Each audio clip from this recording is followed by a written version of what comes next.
Thank you for being here today. Last night was not just a big night for Republicans, it was a big night for America.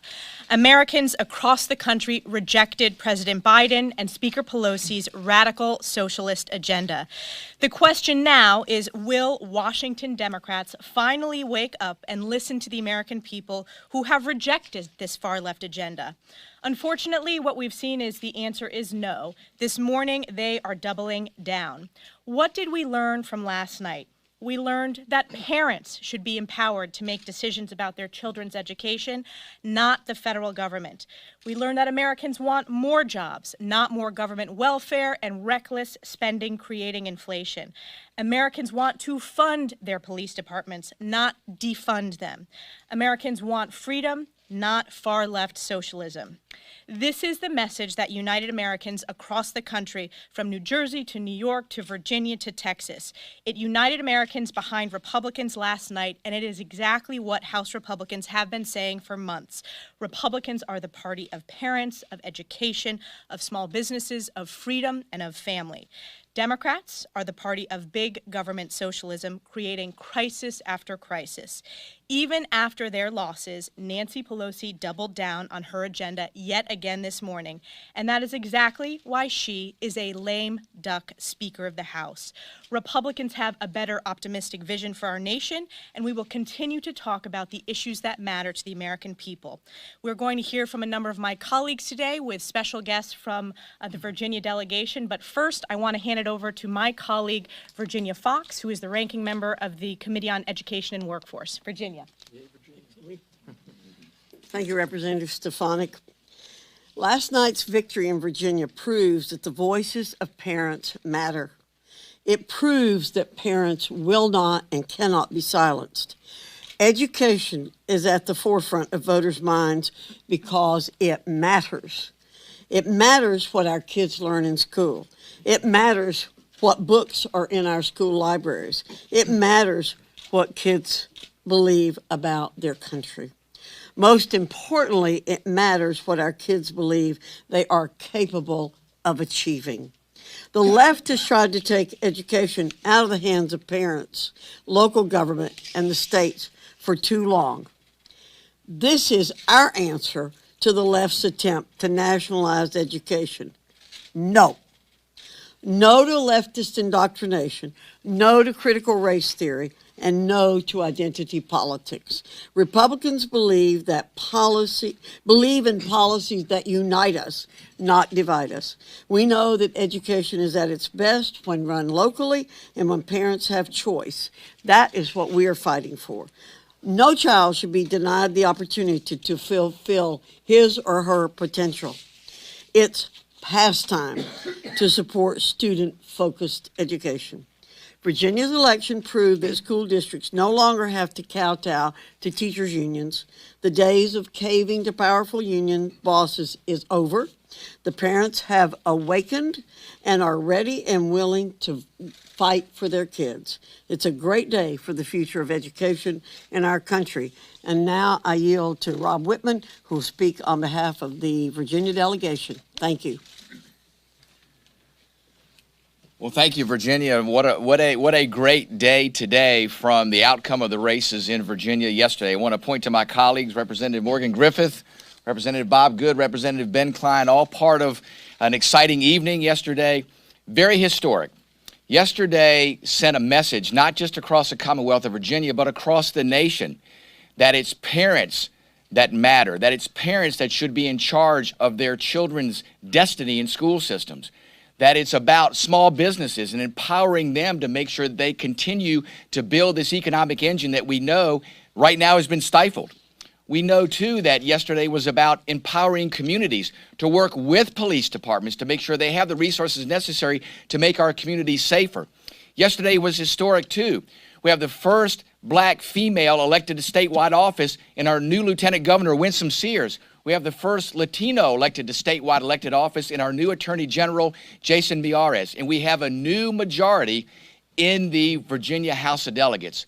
A new day that speaks volumes about empowering people, not government, about putting things back into our local communities where they need to be, where they should be, not in the hands of Washington, not in the hands of Richmond. This really is, I think, a watershed moment that folks across the nation can look to and say, let's take our Commonwealth back here in Virginia, but other states will stay the same. Let's take our nation back. Let's empower the people that we know are the owners of the government, the people across our great nation, and in yesterday in Virginia, across our great Commonwealth. And now I'd like to turn the floor over to my colleague, Congressman Tony Gonzalez from the great state of Texas. Lots of smiles on our side of the aisle today. It's a great day to be an American. It's a great day to be a Texan. You know, last night, all 8 constitutional amendments passed in Texas. That was historical. Also historical, we flipped a seat, the Republican Party flipped a seat that is predominantly Hispanic and hadn't been flipped in a very long time.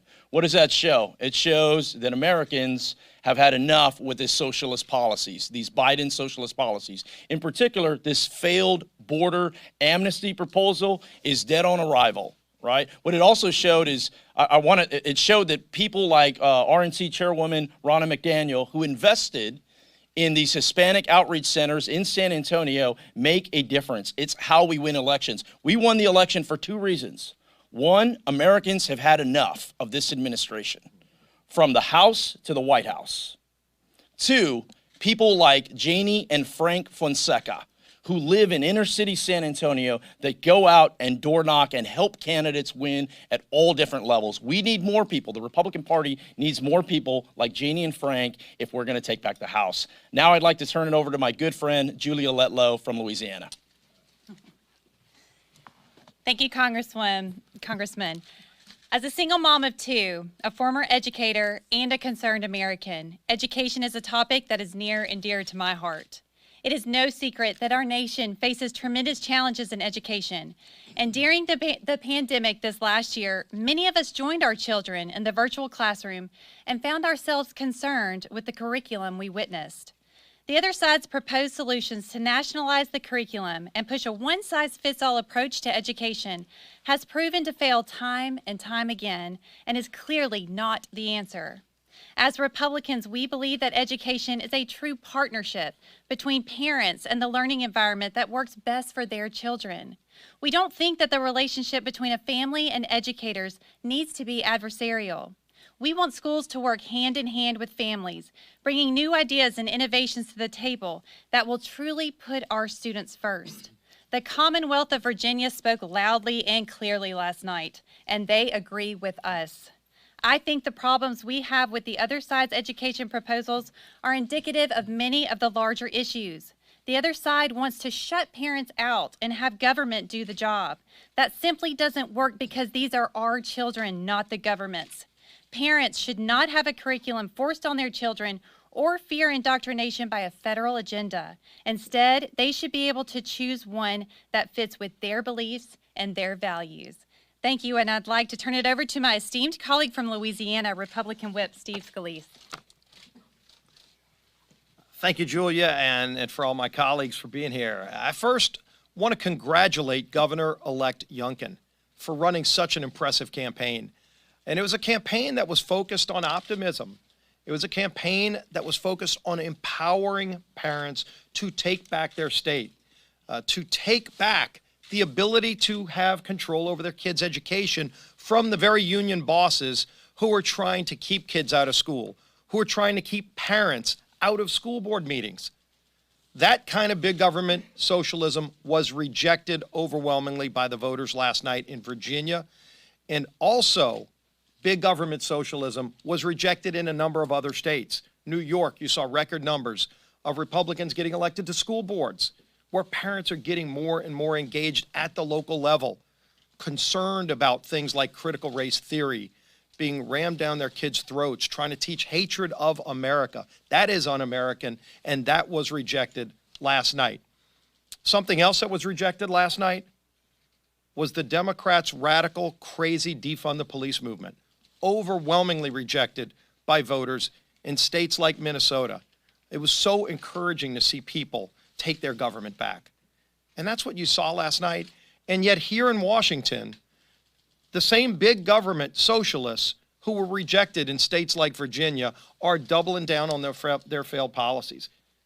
Joe Biden and Nancy Pelosi did not get the message from what happened last night. Now, maybe more of their members will look in the mirror and say, I don't want to be the next Terry McAuliffe. But if they keep voting for big government socialism, they're going to go the same way as Terry McAuliffe. Because if you look at a state like Virginia, it was a D+10 if you think about Cook ratings. That means a D+10 state became an R+2 state. That's a 12-point swing, which means there are districts all across the country that are represented right now by Democrats in at least D+5, 6, 7, even D+10 districts that have to be looking in the mirror going, am I going to keep voting for this big government socialism? And I think they're going to have a reckoning that it's time to start working with Republicans on solutions that actually address crises and problems that families are facing. This majority, led by Speaker Pelosi, has not brought up a bill in over a month to address any of the crises families are facing, like inflation, like high gas prices, like the border crisis. Their answer is actually to go the opposite direction. They want to tax people more so that they can give out $450,000 checks to people who come here illegally. People are rejecting those kind of radical ideas. And I'll tell you, as Republicans are focused on this common sense agenda to get this country back on track, to work with those parents who want to take their schools back, our leader has been leading that charge to lay out that bold vision, meeting with parents, meeting with families, talking about an agenda that actually helps the hardworking families who are struggling today under the weight of President Biden and Speaker Pelosi's failed agenda. And he was very involved in the victory, helping the Youngkin campaign, our leader, Kevin McCarthy. Thank you, Steve. Yeah, what is that? It's my water. Oh. I thought somebody left it. Good afternoon. Oh, what a night it was. And it was a night just not about Virginia. It was a night about America. Have you heard from other members here? Virginia, New Jersey, New York, Minneapolis, Seattle, Texas. Today is a wake-up call for Washington Democrats to abandon the partisanship, the extremist agenda of Washington-based programs that cost trillions of dollars and don't have programs that nobody even wants. We have warned Speaker Pelosi almost every day that she's been in the majority this year, that her policies were wrong and not wanted. She saw it time and again. She watched school board meetings where parents would come and ask to have a say in their children's education. What was the Democratic answer? To pressure the Attorney General to go after the parents, even if your child was raped in a bathroom. We watched people fearful of the rising cost of inflation. The Democrats' answer? To spend trillions more to make you cost a tax on everyone.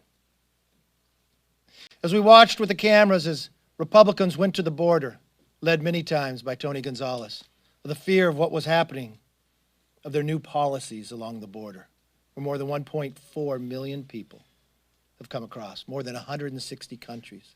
People that are on the terrorist watch list being caught, and the Democrats continued to ignore it. Crime rising across America for the cities that asked to defund the police based upon Democratic policies. Just in my home state, not far from Nancy Pelosi, our Speaker's house, 5 Walgreens closed because they could not stay open just with the theft that continues to rise. What was their answer? More of the same. Just last weekend, NBC had a poll that talked about the biggest concerns that Americans had and who was best to lead it. I think when you look at Governor-elect Youngkin, he was one that can lead because he listened. He didn't bring past politicians in. He listened to those in Virginia. It didn't matter if you were Republican, Democrat. He didn't take political consultants' advice like Terry McAuliffe.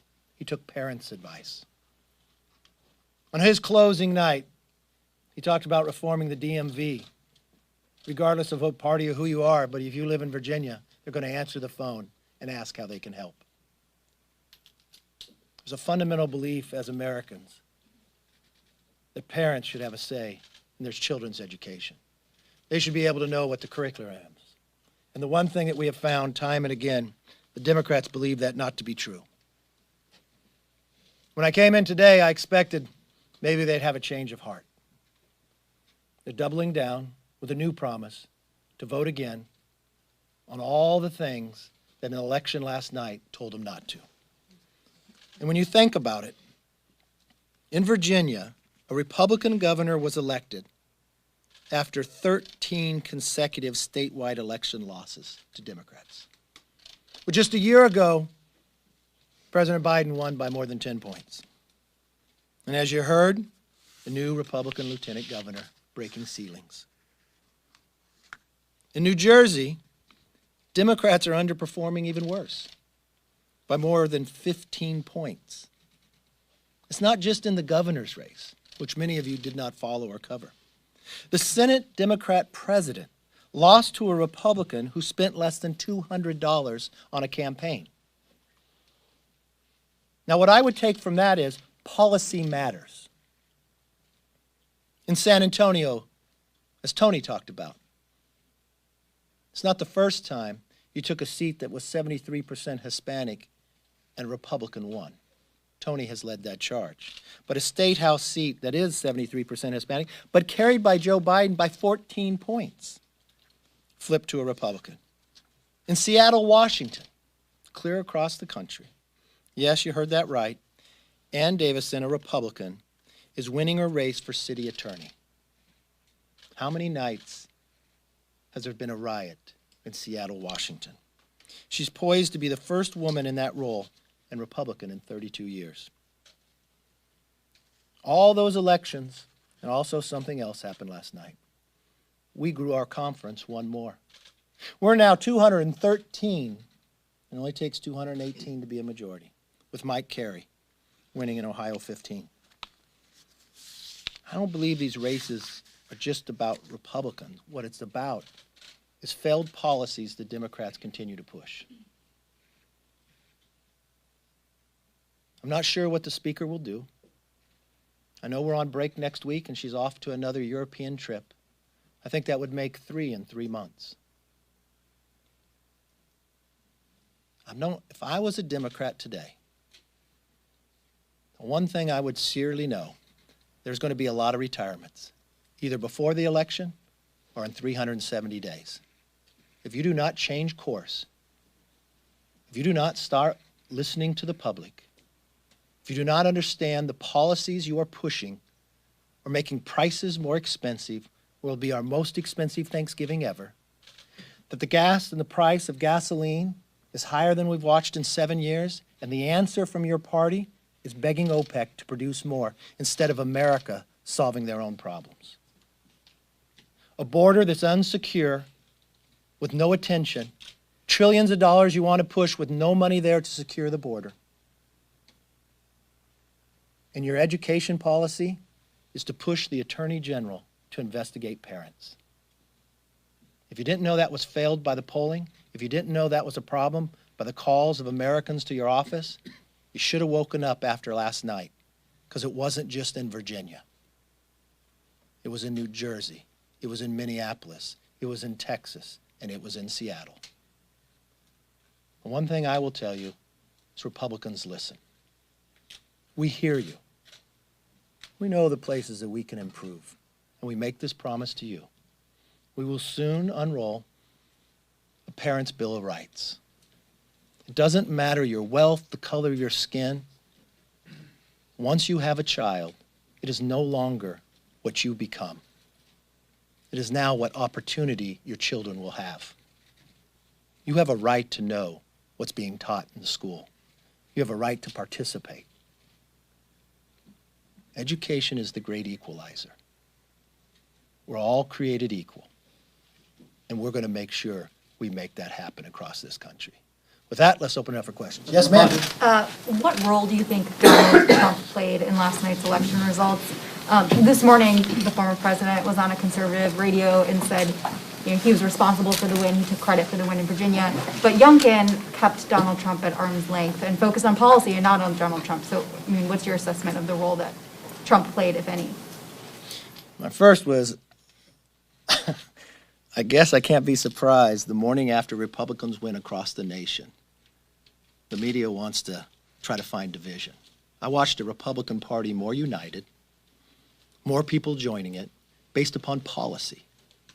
Policy matters. And I think when you saw the last 10 months, the policy of the Democrats, I think people were open to trying to find something much better. And they've had that experience under a Republican majority and with President Trump in there.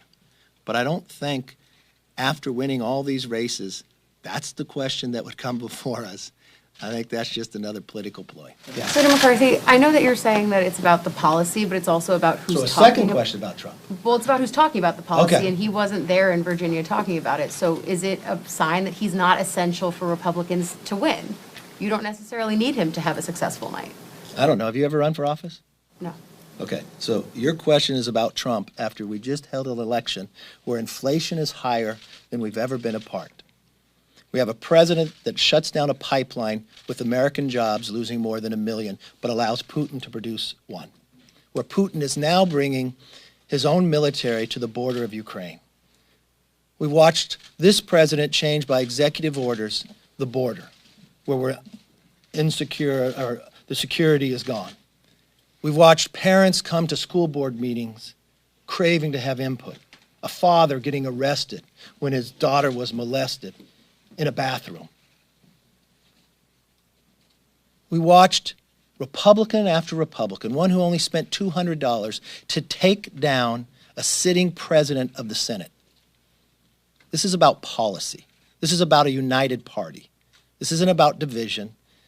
And I don't agree with your question to start out with. I mean, to me, if there's anything the press should learn, you should learn from Terry McAuliffe. All he talked about was Trump as well. McCarthy, you say that policy matters, yet most of the things that you have talked about and your colleagues here have been about devolution, importance of local school boards, the DMV. So what does that have to do with Washington? How can Washington Republicans champion these things if what you're talking about are things at the local level, which is what you're... All politics are local, but who was in Washington defending the parents? Who was in Washington questioning the Attorney General? Who was in Washington asking him to rescind going after the parents when we found out it was one letter from one organization, and they actually apologized after that hearing? Who has been in Washington saying don't defund the police? Who's been offering the legislation? So yeah, it's local politics, but you know what? We're all elected locally. So we bring those policies here because we listen to our constituents. There is a contrast between Republicans and Democrats. There is a difference of belief. And I think that displayed pretty greatly in the election last night. Yes? The issue of education is going to be a top priority, top issue that you're going to be talking about heading into the midterms? Oh, I think education is always a top priority, but I think the one thing you will find is the Republican Party will be the party of education. Is that something that has been highlighted to you and something that you've learned from Youngkin and sort of his playbook? Have you spent any time with Virginia Fox or Elise or Congresswoman Letlow? Do you know what their life has been and what they experienced? This isn't the first time we've been fighting and talking about education, right? Right. This isn't the first time we've been offering legislation about it. So it's something that we have worked a great deal on, and I think it will only be highlighted based upon what happened last night. Yes. About the national climate, what do you think, what does this tell you about the depth of seats that you could target? That's a good question. If I was in the Democratic conference today, and you want to sheerly look at it from a political science point of view, if you're a Democrat and President Biden won your seat by 16 points, you're in a competitive race next year. You are no longer safe. It's no longer will the competition of competitive seats be small. It'll be more than 70 Democrats that will be competitive. There's many that are going to lose their races based upon walking off a cliff from Nancy Pelosi pushing them. She may not care if she loses. She lost 63 the last time she was Speaker, moving policy that the country didn't care for. Many believe she won't stay around, so is she going to be there to defend you? Are you going to bring President Biden in with his policies into your district to defend you? Are you going to bring the vice president in? Terry McAuliffe did, and look what happened to him. I don't believe that they can be helpful. What I do believe, if they continue to push these policies, it could be one of the biggest election losses for Democrats. I don't know. When she was Speaker last time, losing 63 set a record, but it could be more competitive this time as well. Mr. Leader? Yes, last question. Hey, thanks so much.